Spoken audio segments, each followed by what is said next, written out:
Hello viewers, welcome to my YouTube channel. Get ready for heart-touching stories. Don't forget to subscribe and let's begin. The call came on a Tuesday morning, while I was deadheading my roses in the backyard.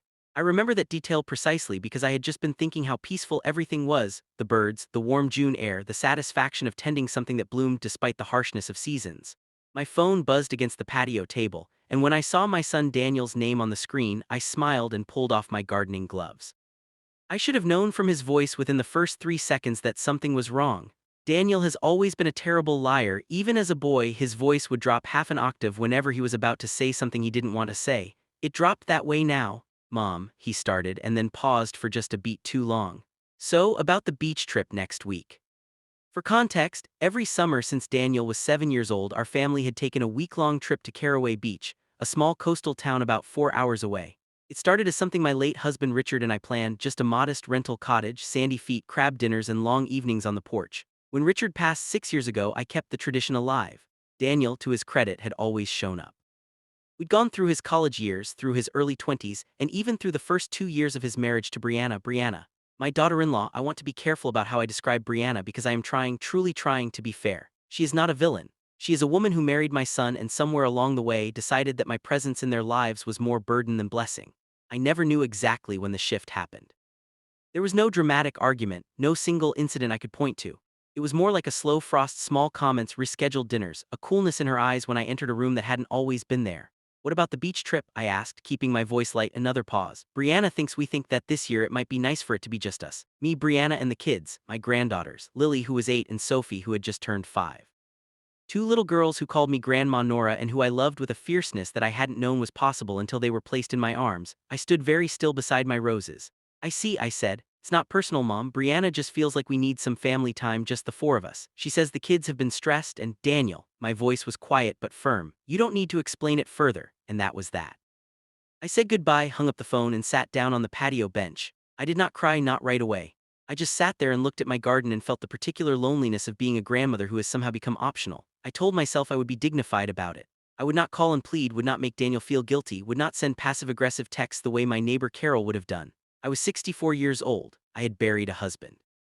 I had survived things that would have flattened younger women. I could survive being excluded from a beach trip, so instead of sulking, I made a plan. If my family was going to Caraway Beach without me, then I was going somewhere too. I was not going to spend a week rattling around my empty house while they built sandcastles and ate ice cream without me. I had a dear college friend named Patricia who had been asking me to visit her lake house in Vermont for 3 summers running. I had always declined, citing the family trip. Now I had no reason to decline. I called Patricia that same afternoon. She shrieked with delight. Nora, finally, get here by Friday if you can. The wildflowers are unbelievable right now and the Hendersons are having their annual bonfire on Saturday. I booked the drive, packed a bag, and watered my roses twice because I'd be gone for a while. I felt, if not entirely whole, at least purposeful. That is the secret the young don't know yet. Purpose is better medicine than pity. I left on Thursday morning, texted Daniel to say I hoped they had a wonderful trip and meant it as genuinely as I could. Whatever my complicated feelings about Brianna, those were my granddaughters at that beach. I hoped the sun shone. I hoped the crabs were good. I was somewhere on the Vermont state line when my phone rang. It was Daniel. The timestamp on the call was 2:47 in the afternoon. They would have arrived at the beach cottage only a few hours earlier. Mom. His voice was strange, not the guilty low of the previous call. This was something else, something rattled. Daniel, what's wrong? Where are you right now? I'm driving to Patricia's. I told you I was going to, right. A pause. In the background I could hear what sounded like a child crying. Sophie, I thought Sophie had a distinctive way of crying, like a small dramatic opera. Mom, we have a situation. It came out in pieces, the way bad news always does. They had arrived at the Caraway cottage to find it significantly different from the photographs online. The rental company had apparently switched their booking without notice to a different property, smaller, poorly maintained, with a kitchen that smelled of mildew and a back porch that Daniel described as structurally questionable. Brianna had called the rental company immediately, and after an extended, heated negotiation, they had been told that no comparable properties were available for the week. Their options were to stay in the substandard cottage, accept a partial refund and find somewhere else, or cancel entirely. We can't stay there, Mom, Daniel said. Brianna went to turn on the stove and a burner just sparked, and Sophie is already upset because she was expecting the cottage from the pictures with the yellow door. She keeps asking for the yellow door. I could hear Brianna's voice in the background, tight and controlled, talking to someone on the phone, the rental company presumably. How can I help? I asked, a long pause. Then, I know this is a lot to ask. I already knew what was coming. I had known it the moment his voice cracked on the word situation. cottage, he said. The one we always rent, Mrs. Calloway's place, is it? Do you think it might still be available? I know it's last minute. I know you always book it and you didn't this year because he stopped. He had the decency to stop. Because I wasn't invited, I said, a silence that contained everything. Yes, he said quietly. Because of that, I pulled off at the next rest stop and sat with the engine running. Through the windshield, the Vermont tree line stood dark green and indifferent against an overcast sky. I thought about Richard, who had found Mrs. Calloway's cottage through a newspaper listing in 1991 and declared it perfect. I thought about Lily and Sophie, who had never had a bad summer at that cottage, who associated it with the yellow beach umbrella we kept in the outdoor storage bin, with the particular way the morning light fell across the kitchen table, with the outdoor shower that all four of them, Richard, Daniel, and eventually the granddaughters, had declared the finest outdoor shower in the world. I pulled up Mrs. Calloway's number. I had called her every spring for 17 years. She picked up on the second ring. Nora, she sounded genuinely pleased. I was wondering if I'd hear from you this summer. Are you calling about the cottage? I am, Evelyn. I know it's terribly last minute. Oh, you have wonderful timing. I had a cancellation just this Monday. Couple who booked it had a family emergency. I haven't even relisted it yet. A pause. It's available for the whole week if you need it. I closed my eyes for a moment. Hold it for me, please. I'll have the family there by tomorrow morning. When I called Daniel back, there was a silence on his end that I recognized as relief being held in check by shame. He started to say something that might have been the beginning of an explanation or an apology, and I didn't let him finish.